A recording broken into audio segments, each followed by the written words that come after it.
Sur un air de gaieté, il a suffi de l'évocation de quelques foliotes glissées sur un coussin printanier de folioles pour qu'une coloration vocale se teinte du murmure de leurs ailes en ailes au gré de l'humour.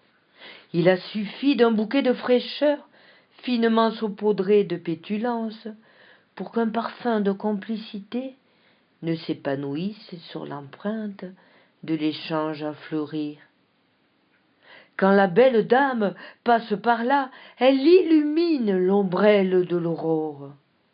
Et si le grain de l'écho d'une voix mélodieuse lui confère la musicalité des mots de l'instant, c'est que la composition secrète en nourrissait assurément l'essence de la complicité, aussi bien que celle de la suavité.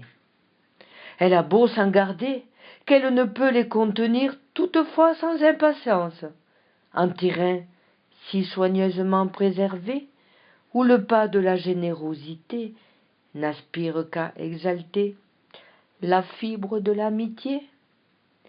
Ni la réserve, ni la spontanéité ne viennent troubler par son approche typiquement partageuse la couleur de la fantaisie à toute fin bienveillante. Ces multiples attentions ravivent l'enveloppe de l'heureuse surprise, chargée de repeindre le jour aussi bien que le son. L'ingénieuse trouvaille vocale qu'elle concocte fébrilement, comblée par le ravissement sans en avoir l'air, s'épanouit à n'en plus finir.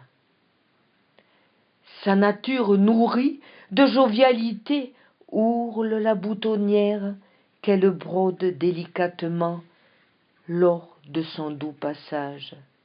Et grâce au fragment d'une félicité ouvragée, le message livré vient embellir parmi tant d'autres le temps du précieux partage.